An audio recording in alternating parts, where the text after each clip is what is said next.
வணக்கம். ஒருத்தரையும் விடக்கூடாது.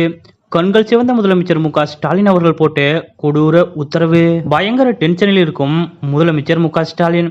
அப்படி முதலமைச்சர் மு.க. ஸ்டாலின் அவர்கள் என்ன உத்தரவு பிறப்பித்துள்ளார் என்பது பற்றிய முழு விவரத்தோட இப்ப நம்ம பார்க்கலாம். கள்ளக்குறிச்சி கள்ளச்சாராய விவகாரம் தமிழ்நாடு முழுவதும் பெரிய பூதாகரமாகி உள்ளது. இது தொடர்பாக தமிழ்நாடு முதலமைச்சர் மு.க. ஸ்டாலின் அவர்கள் கூறுகையில், என்னை மிகவும் வேதனைக்குள்ளாக்கியுள்ள கள்ளக்குறிச்சி நிகழ்வு நிகழ்ந்திருக்க கூடாத ஒன்று என்றும், இனி இது போன்ற சம்பவங்கள் தமிழ்நாட்டில் மீண்டும் நடைபெறாமல் இருக்க மேற்கொள்ள வேண்டிய நடவடிக்கைகள் குறித்து அரசுக்கு ஆலோசனைகளை வழங்கிட ஓய்வு பெற்ற உயர்நீதிமன்ற நீதியரசர் திரு பி. கோகுல்தாஸ் அவர்கள் தலைமையில் ஒரு நபர் ஆணையம் அமைத்துள்ள உத்தரவிட்டுள்ளனர் என்றும் முதலமைச்சர் மு.க. ஸ்டாலின் அவர்கள் குறிப்பிட்டுள்ளார். இதுபோக முதலமைச்சர் மு.க. ஸ்டாலின் அவர்கள் இன்று காலை உயரதிகாரிகள் மற்றும் அமைச்சர்களுடனான சந்திப்பில் கள்ளக்குறிச்சி கள்ளச்சாராய மரணம் தொடர்பாக கடுமையான உத்தரவுகளை பிறப்பித்துள்ளார். மேலும் இன்றைய தினம் சட்டப்பேரவை கூட்டத்தொடர் நடைபெற்ற நிலையில் கூட்டத்தொடர் முடிந்த கையோடு தன்னுடைய மகனும் அமைச்சருமான உதயநிதி ஸ்டாலின் அவர்களை கள்ளக்குறிச்சிக்கு அனுப்பி வைத்து பாதிக்கப்பட்டவர்களுக்கு நிவாரண உதவியை வழங்க வைத்துள்ளார்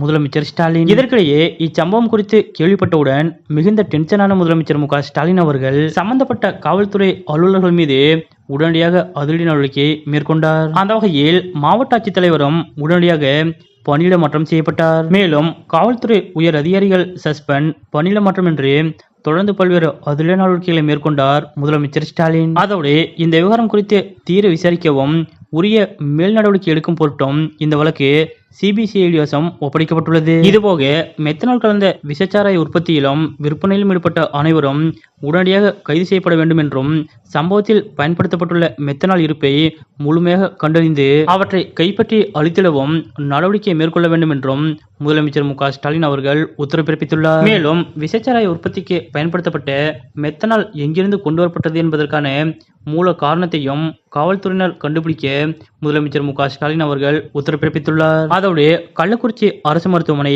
பாண்டிச்சேரி ஜிப்மர் மருத்துவமனை, சேலம் மற்றும் விழுப்புரம் மருத்துவமனைகளில் சிகிச்சைக்காக அனுமதிக்கப்பட்டுள்ள நபர்களின் உடல்நிலை தொடர்ந்து கண்காணிக்கப்பட வேண்டும் என்றும், அங்கே அவர்களுக்கு தேவையான உயர்தர சிறப்பு சிகிச்சை வழங்கப்படுவது உறுதி செய்யப்பட வேண்டும் என்றும் முதலமைச்சர் மு.க. ஸ்டாலின் அவர்கள் அதிகாரிகளுக்கு உத்தரவு பிறப்பித்துள்ளார். மேலும் உள்துறை முதன்மை செயலாளர் மற்றும் காவல்துறை இயக்குனர் ஆகியோர் கள்ளக்குறிச்சி மாவட்டத்திற்கு உடனடியாக சென்று சம்பவம் குறித்து ஆய்வு மேற்கொண்டு 2 நாட்களில் அறிக்கை வழங்க வேண்டும் என்றும் முதலமைச்சர் மு.க. ஸ்டாலின் அவர்கள் உத்தரவு பிறப்பித்துள்ளார். மொத்தத்தில் கள்ளக்குறிச்சி சம்பவத்தில் தொடர்புடைய ஒருவரையும் விடாமல் அனைவரையும் கைது செய்து உரிய நடவடிக்கை மேற்கொள்ள முதலமைச்சர் மு.க. ஸ்டாலின் அவர்கள் உத்தரவு பிறப்பித்துள்ளார். கள்ளக்குறிச்சி விவகாரத்தில் தொடர்ந்து அடுத்தடுத்து பல்வேறு அதிரடியான நடவடிக்கைகளை மேற்கொண்டு வரும் முதலமைச்சர் மு.க. ஸ்டாலின் அவர்களது இது போன்ற செயல் பற்றிய உங்களுடைய கருத்துக்கள் என்ன அப்படிங்கறத மறக்காம கமெண்ட்ல குறிப்பிடுங்க.